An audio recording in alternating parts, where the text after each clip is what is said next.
Sijasema chogi ile au chogi ile chogi ya kunyongwa. Hapana. Ninasema jogging. Na sijasema chogi ile nje unasema chogi ya kukimbia ya marathon ama ile chogi nyingine ile chogi ya television ya kucheka. Sijasema hiyo jogging. Na maanisha jogging ya brain ile kukimbiza akili changamoto. That composition using the word jogging. Ili kupata skiza tune hii bonyeza *811 *758 *811 *758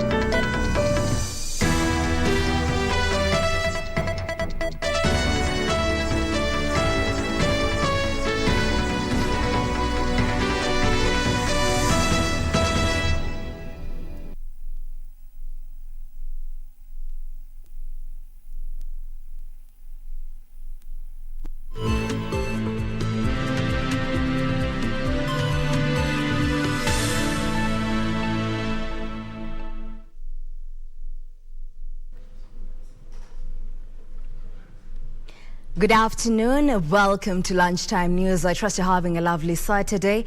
Well, my name is Jackie Wambiru and our sign language interpreter is Lucy Moore. Well, we have a comprehensive bulletin lined up this afternoon, and to kick us off, we shall be crossing over to Mombasa County, where our reporter Junay Karisa is currently on standby with a returning officer at the Tallying Center, and this is ahead of the elections that ought to be held in Mombasa County. Junay, if you can hear me, kindly.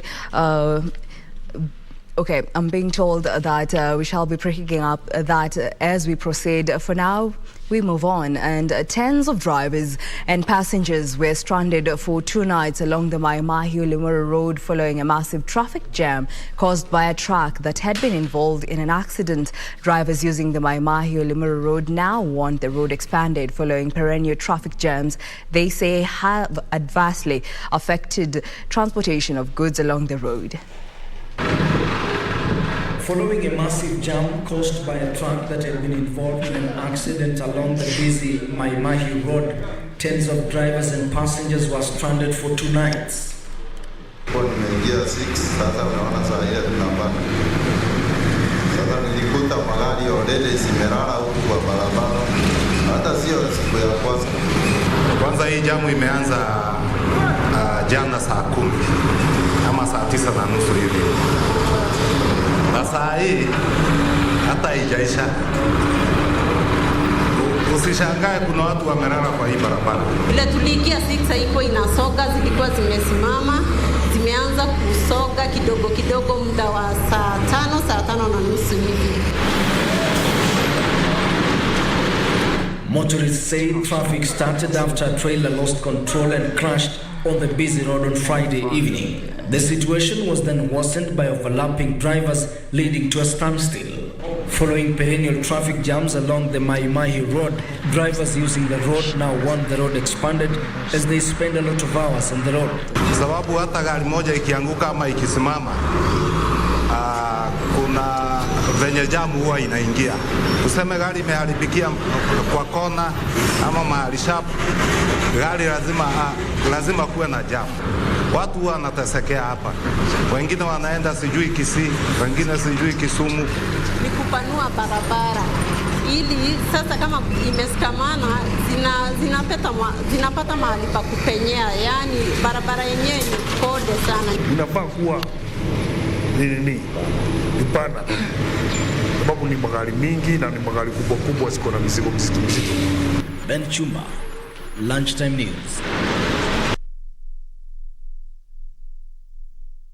And join our reporter Junei Karisa ahead of the postponed elections in Mombasa, Kakamega and other electoral areas.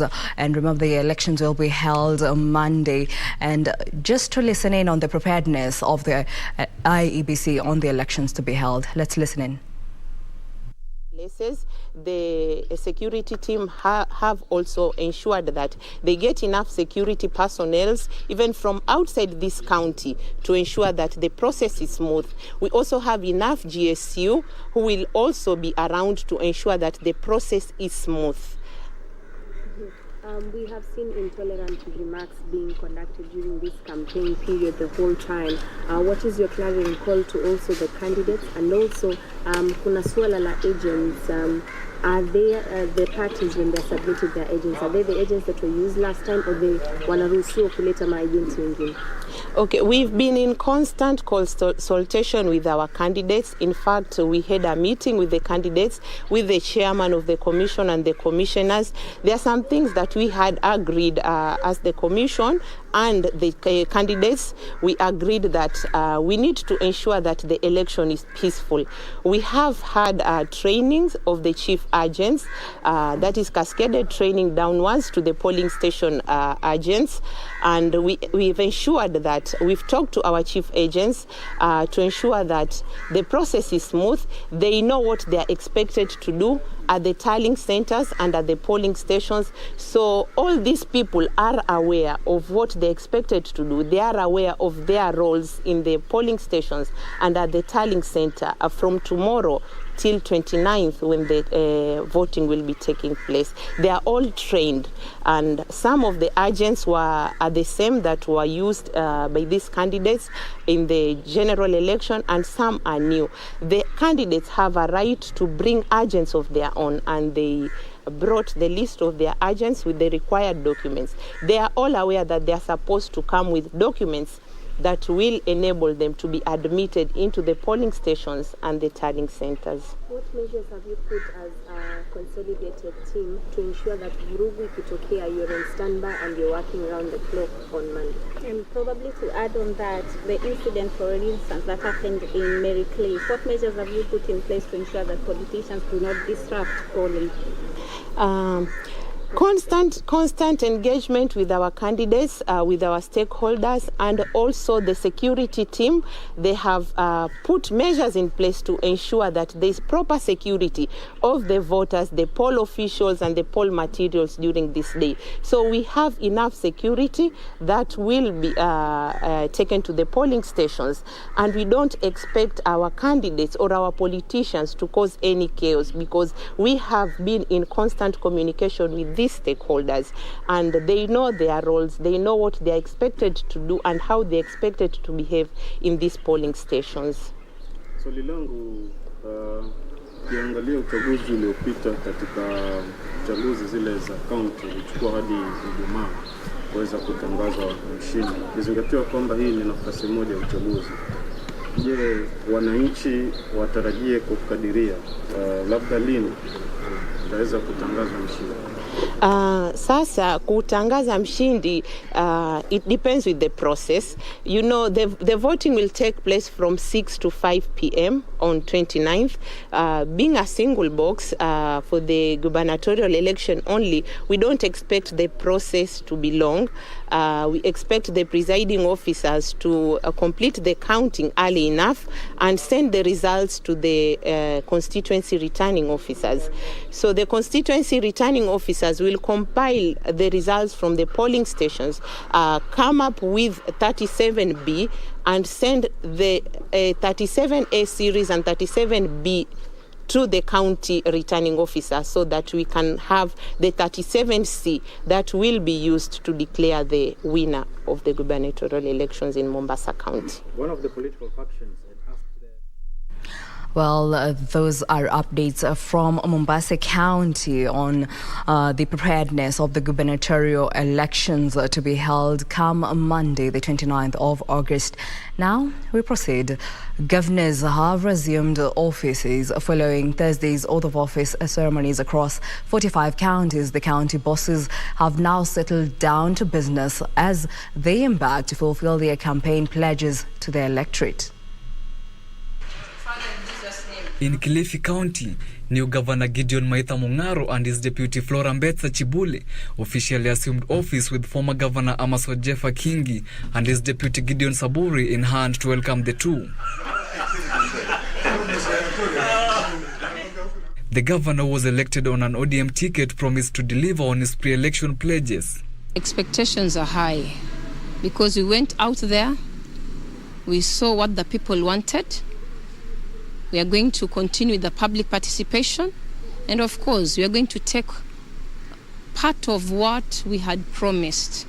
We see what is it that we are going to start with, and we are going to roll it over because we are in it to win it so that we bring back the smiles in the Kilifians. In Kericho County, Governor Dr. Eric Mutai has put on notice doctors in the county who are employed to work in public hospitals but spending most of their time in their private facilities. The sub-county hospitals and the various areas that are supposed to be receiving drugs come up on a report on the challenges you have so that we move forward. Give us why we don't have drugs in those hospitals. And we listen to you and see the challenges and come up together with our CC Shepherd to see how we can help the health sector to have our people get medicine as required and as their right to service in government facilities. That will help us, ladies and gentlemen, to move forward. So I'm talking so much about health because I know that it is a very key sector in our economy. But I'm promising CC here together with your team that we will work so hard to even get more budget to that health. In your desk, in your office, as early as 8 a.m.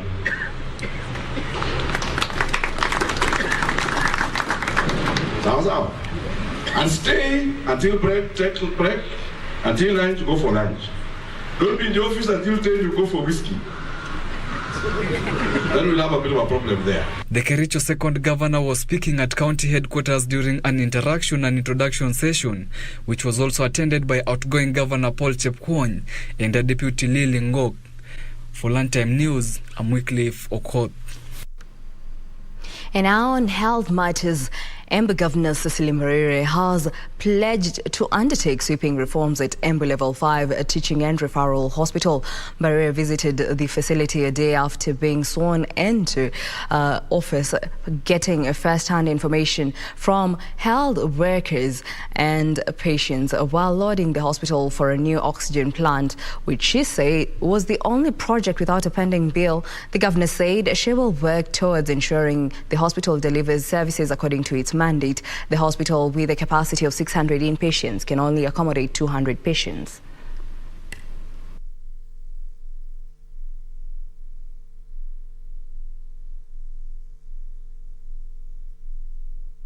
I'd like to assure the people of Embu County is that we are determined, like I said yesterday, to turn around the health sector.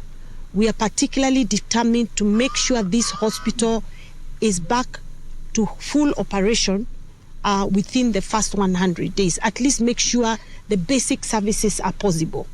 And so we will be looking at how to make sure that those particular departments are fully operational. But in a nutshell, the biggest challenge in this hospital is funding.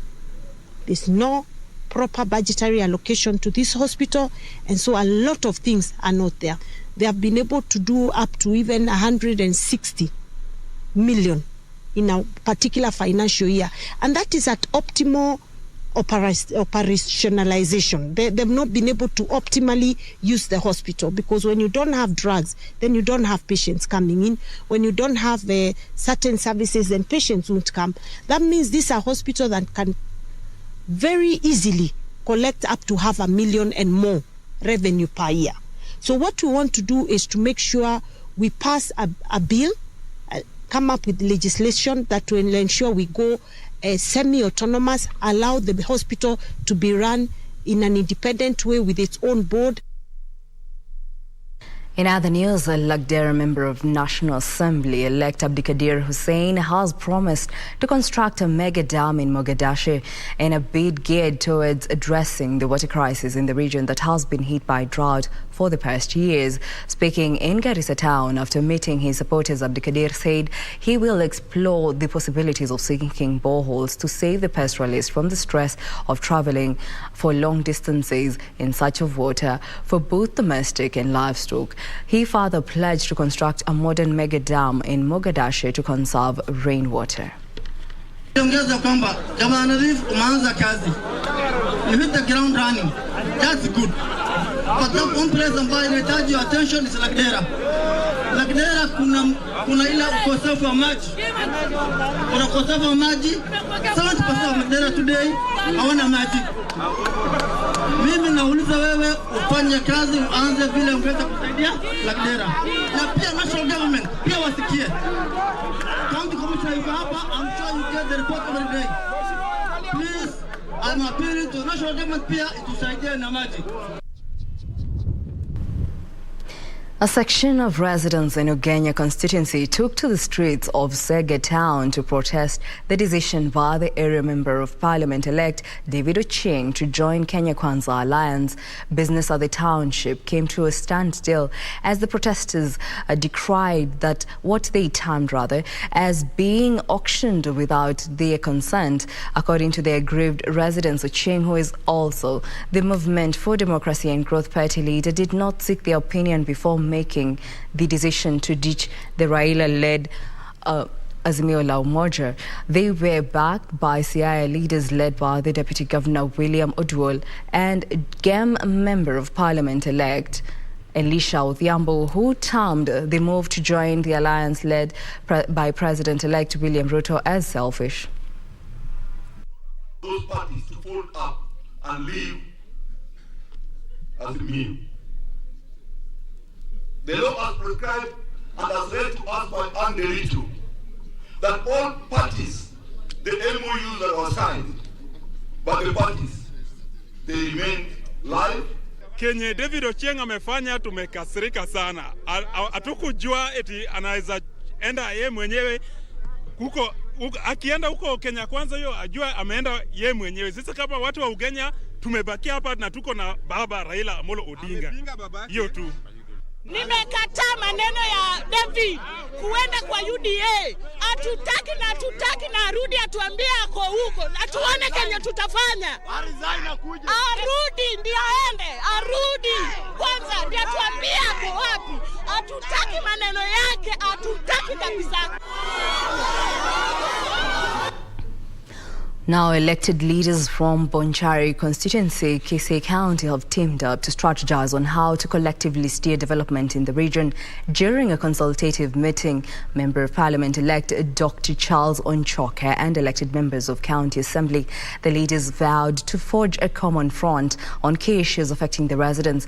They identified development challenges, including inadequate water provision and general infrastructure, as top on the priority list. They also petitioned Governor Simba Arati to adopt a fair system of distributing employment opportunities in the county government executive.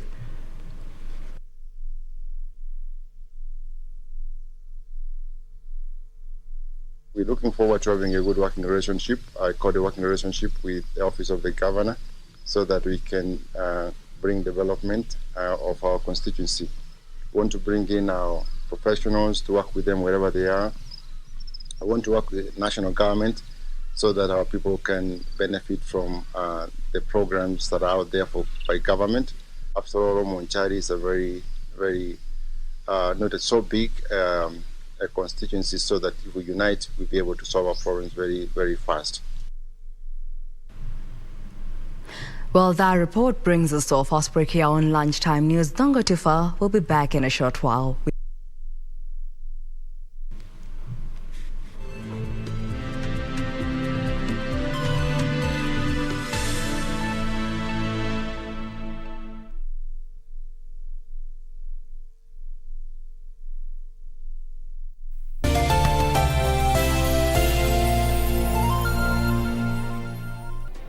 Do you have a news story to share with KBC? Get in touch swiftly on email news@kbc.co.ke or call 0723 892 654 or 0734 780 124.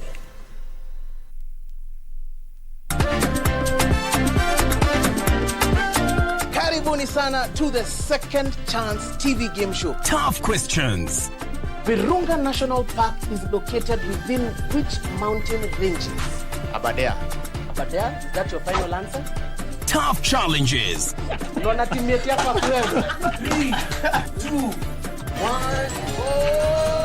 It's a survival for the smartest. 10 seconds to go. Who is the current president of Malawi? Jakaya Kikwete. Wrong answer. That is the wrong answer. Does it border to the east? Nakuru County. Nakuru County, you get 2,000 bob. Premiering soon on Channel 1.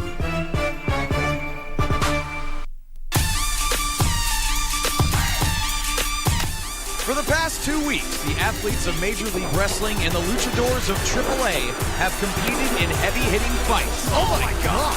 High-flying encounters, bloody brawls, Ortiz coming out, and title fights. As we enter week 3 of the historic first-ever Super Series, both leagues are tied at 2 wins apiece. The unstoppable Jacob Batu of Contra. Who the hell is going to pry the championship away from the Samoan Smashing Machine? Differently. We have tried to create an environment where people come and they feel safe, and we have called all the medics in one place so they don't have to go all over the place. So we've called the medics from the Ministry of Health, and we have the National Council, right? And being desperate for attention, I really wanted to maintain them. So I had to come up with a lie. We're differently abled, differently.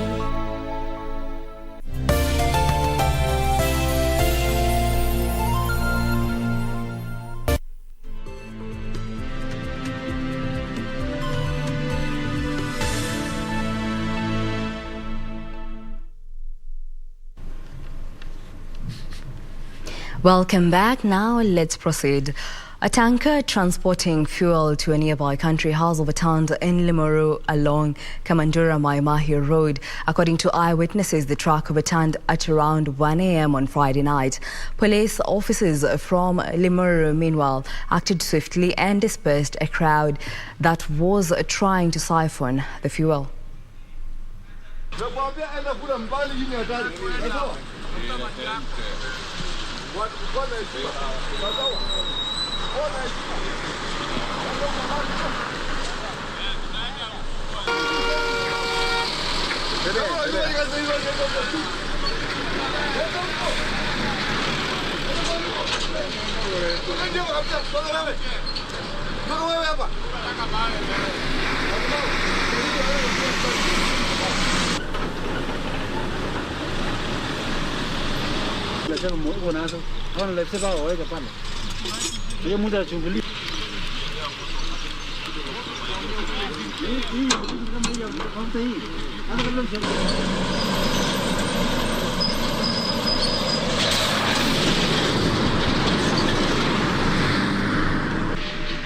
Tuseme kitu kama saa 8 ya usiku ndio hii gari ilianguka.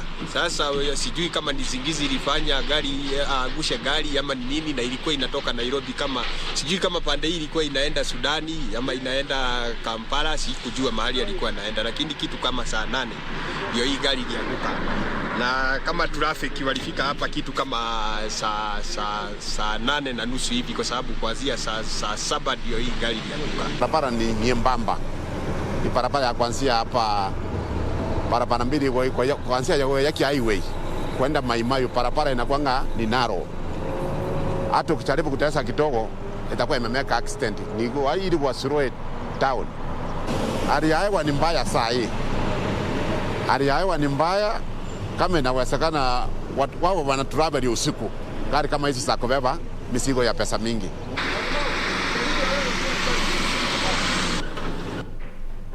Meanwhile, Busia Sugar Industries has accused Busia Weighbridge Management of harassment and non-compliance of court orders for holding their truck for more than 4 months. Company lawyer Ipapu Jakar said the truck was impounded on April 22, 2022 of a breach of tonnage and Miller arraigned in court, after which the company was fined 200,000 shillings. The truck, according to the lawyer, however, remains impounded and has incurred the company staff and suppliers a loss of close to 2 million shillings. Received, they have stamped. But we have come now here at the Weighbridge, they are still not actually in compliance with the order. So we are asking ourselves, is Kenya National Highways Authority above the law? Na kutoka hii Weighbridge imekuwa hapa ni Weighbridge ya kusumbua tu. 4 months now, tukifanya hesabu inaweza fika hata more than 2 million. More than 2 million. Zamani unaleta court order kwa Weighbridge, wanachukua wanakupa gari yako. Sasa wanasema tunapigia Kenya. Huyu director, is he above the law? Mimi naomba iwachilie hiyo truck kwa sababu iko na court order na kesi iendelee. Kenya ya Busia inatunyanyasa kwa sababu hiyo gari tangu ikuje mali hapa tumejaribu comply na mambo yao, wametaka tumetoka Ahero, tumeenda Kisumu, tumeenda Nakuru, tumeenda Eldoret, kila kitu tumelipa venye walitaka. Lakini imefika mahali penye nitakana tutolewe kwamba hasa court order imekuja kwamba wa release gari, wamekatalia gari. Nyandarua Governor Moses Kiari Ndirango Badilisha has called upon contractors to complete a potato cold store that is under construction to cushion farmers from losses. The facility is expected to assist farmers add value to their potatoes as well as offer job opportunities for youths in Nyandarua and the wider region. Nyandarua Governor Moses Kiari Ndirango Badilisha inspected the construction works of the potato cold store project. He challenged the contractor to complete it by September. Nimeangalia mradi na ni kama uko tayari, jengo lenyewe liko tayari, tunabakisha tu ile kuweka the equipment. Mradi huu ukiweza kuwekwa equipment utakuwa na usaidizi mwingi sana kwa wakulima wa hapa Nyandarua. The new county boss noted a similar facility may be required in Kinangop sub-county to help farmers reduce post-harvest losses that occur due to lack of storage facilities. Hii ni county ya ukulima na sisi tunatarajia mwishowe kuwa na miradi kama hii 5 kwa vile tuko na sub-county 5. The potato cold store that has a capacity to store over 200 tons of potatoes can also be used to store other perishable produce such as carrots, cabbages and fruits. Micro and Small Enterprise Association Chairman Muriu noted the facility is expected to take a maximum of 90 days to be completed. Huu mradi tunatarajia kukamilisha mwisho wa mwezi ujao September, ili tukabidhi uje ufunguliwe rasmi na tukabidhi county government, tusaidiane na maafisa wangu kusaidia kuleta wakulima wa viazi ili waweze kuendeleza hii kazi. Nyandarua County Government seeks to rapidly multiply clean potato seed varieties at the Agriculture Training Center in Oljarorok alongside the National Youth Service Farm at Tumaini, Olkalau Sub-County. Jacqueline Masharia for Lunchtime News. And now in the sports arena, the English Premier League resumes this afternoon with 7 games on card. Manchester United will be hoping to register a second win of the season when they travel to take on Southampton at the St Mary's Park. United registered their first win after beating Liverpool 2-1 at Old Trafford on Monday. Have midfielder Casemiro available for selection after he received his work permit, while Anthony Martial is ruled out with an Achilles problem and Victor Lindelof remains unavailable. It's a different challenge, and so I'm really curious, did we learn the lesson from Brentford? Because will be more or less the same approach. It's about transition, it's about running, it's about battling and fighting, and then we have to make it our game. So it's a real challenge for us to do that. Southampton may be able to welcome back Romain Perraud following a growing problem, but Timo Livramento remains a long-time absentee. Striker Chi Adams will be hoping for a start following 2 goals from the bench at Leicester last weekend. Defending champions Manchester City face a tricky fixture when they host Crystal Palace. Other games on card today: Brentford will play Everton, Brighton will take on Leeds, Chelsea host Leicester while Liverpool takes on Bournemouth. League leaders Arsenal will be looking forward to register their 4th straight win when they play Fulham. For Lunchtime News, I'm Daniel Mwendwa. Well, that report by Daniel Mwendwa brings us to a closer here on Lunchtime News. Our sign language interpreter is Lucy Maura. My name is Jackie Wambiru. Thank you for keeping us company and enjoy your Saturday.